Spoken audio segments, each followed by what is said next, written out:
The restaurant was louder than usual that evening, filled with clinking glasses, soft jazz music, and the low hum of conversations that blended into one careless sound. At a corner table near the window sat a young woman in a wheelchair, her hands folded neatly in her lap. Her name was Hannah.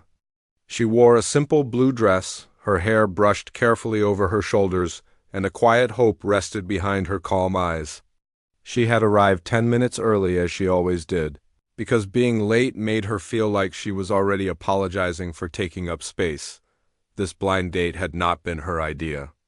A coworker from her remote job had insisted, promising it would be good for her and that the man was really nice. Hannah had hesitated but finally agreed, telling herself that hope, even when it hurt, was better than silence. What she didn't know was that at another table across the room, 3 people were watching her and trying to hide their laughter. "This is going to be priceless," one of them whispered, glancing at her phone. "I can't believe she actually showed up." They had set it up as a joke. A cruel one. The man she was waiting for had no intention of coming.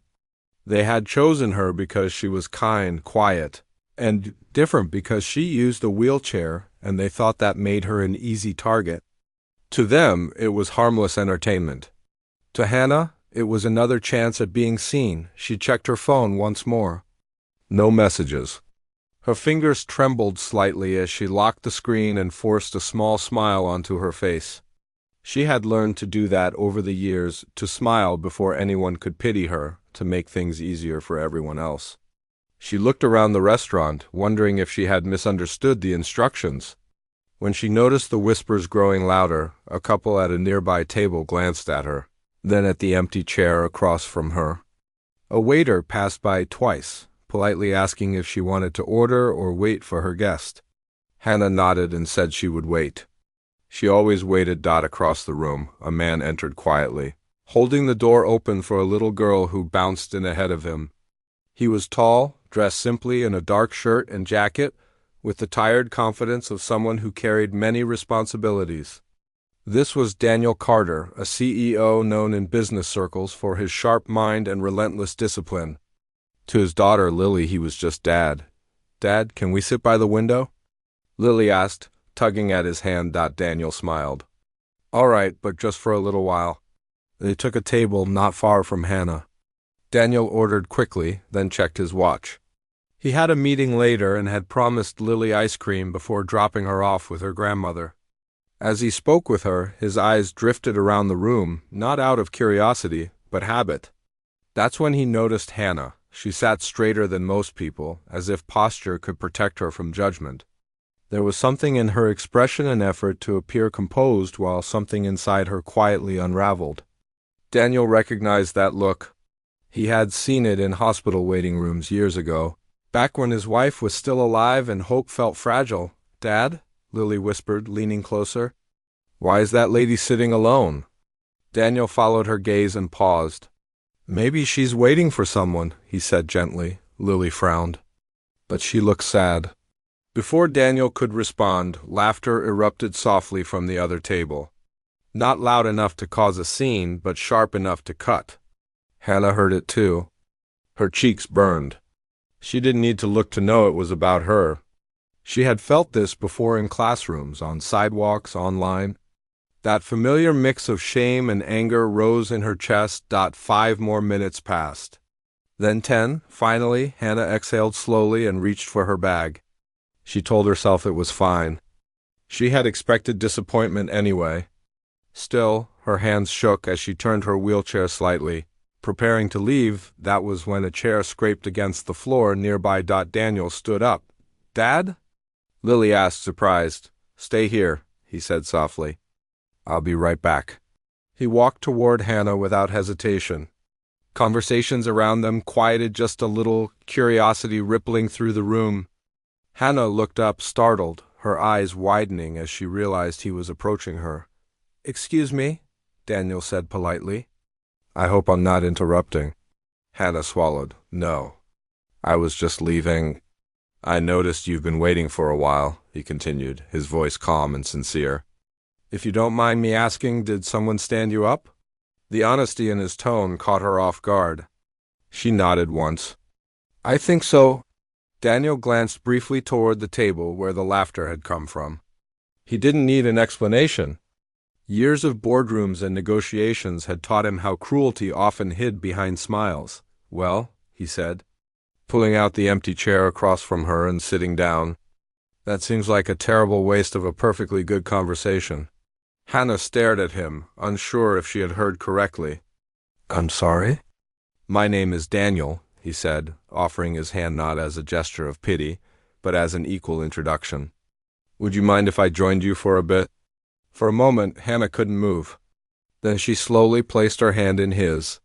His grip was warm, steady, normal. Something inside her chest cracked open. I'm Hannah, she replied quietly. Around them, the room had gone nearly silent.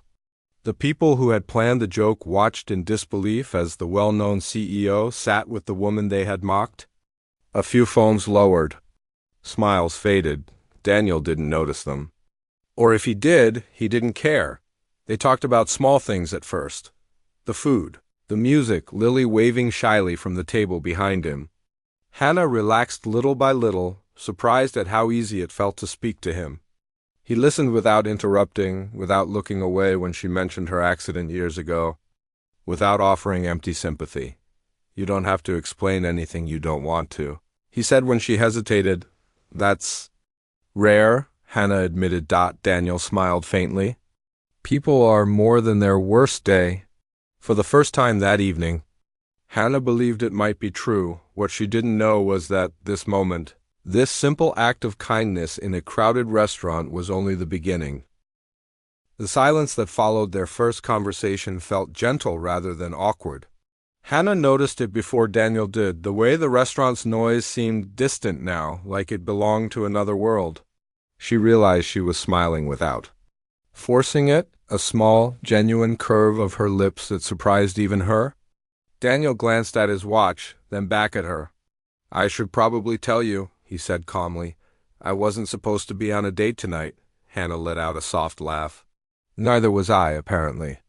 Their shared humor lingered between them. Lily suddenly hopped off her chair and walked over, holding a spoon covered in melted ice cream. Dad, can I say hi? She asked, eyes bright. Daniel nodded. Of course. Lily stepped closer to Hannah, studying her wheelchair with open curiosity, not judgment. I like your dress, she said simply. Hannah felt a tight knot in her chest loosen. Thank you. I like your confidence. Lily grinned, proud without knowing why. Are you my dad's friend? Daniel opened his mouth to answer, then paused, glancing at Hannah with a questioning look. Hannah smiled. I think we're just getting to know each other. That's good, Lily said wisely. Dad needs more friends. Daniel chuckled. That's probably true. A waiter approached, nervous and confused. Sir, would you like to add anything to the order? Yes, Daniel replied without hesitation. Whatever she'd like, Hannah hesitated. You don't have to. I know, he said gently. I want to. The people who had planned the cruel joke slipped out one by one, embarrassment heavy on their shoulders. Hannah noticed them leaving and felt a sting, but this time it didn't define her. For once she wasn't the one shrinking. They stayed longer than Daniel intended. Conversation flowed into stories. Hannah spoke about her life before the accident, how she had been studying architecture, how the injury changed her body, but not her love for design. Daniel spoke about losing his wife, about becoming both father and mother overnight, about how success often felt hollow when there was no one to share dinner with. You don't talk like a CEO, Hannah said softly. And you don't talk like someone who's broken, Daniel replied. Her breath caught at that word, not broken. No one had ever said it like that. When it was time to leave, Daniel stood and walked beside her as she moved toward the exit, not ahead. Not behind? Beside. That alone felt revolutionary. Outside. The night air was cool. Streetlights reflected softly on the pavement. Daniel stopped and looked at her, unsure for the first time that evening. I don't want this to end as a rescue story, he said honestly. I don't want to be the man who saved you from a bad night. Hannah met his gaze. Good, because I don't need saving. A smile spread across his face, relieved. Then, would you like to have coffee sometime? Just two people choosing to show up? I'd like that, she said. They exchanged numbers. No promises, no dramatic declarations. Just intention. Over the next weeks, they met often. Sometimes with Lily, sometimes alone. Coffee turned into long walks where Daniel pushed Hannah's wheelchair only when she asked. He learned when to offer help and when to step back. Hannah learned that strength didn't always mean independence. Sometimes it meant letting someone care without guilt, the world noticed. Photos surfaced online of the CEO and the woman in the wheelchair laughing at a park, of Lily holding Hannah's hand. Comments poured in, some kind, some cruel. Hannah read them late one night, doubt creeping back in. People say I'm a charity case, she whispered when Daniel found her quiet. He knelt in front of her, eyes steady. People talk because they're afraid of things that don't fit their narrow stories. But I know who you are, and who am I? She asked. You're the woman who taught my daughter compassion without saying a word. You're the person who reminds me that dignity isn't about standing, it's about how you live. Tears slipped down her cheeks. Not from pain, but release. Months later, Hannah returned to that same restaurant. This time, she wasn't early. She wasn't nervous. Daniel waited for her, Lily beside him, holding a small bouquet. The manager approached Hannah apologetically. I owe you an apology, he said, for what happened last time. We didn't intervene when we should have, Hannah nodded calmly. Thank you for saying that. As they sat, Hannah realized something profound. That night had been meant to humiliate her. Instead, it had revealed her worth to herself most of all. Daniel reached for her hand again, just as he had that first night. This time, no one was laughing.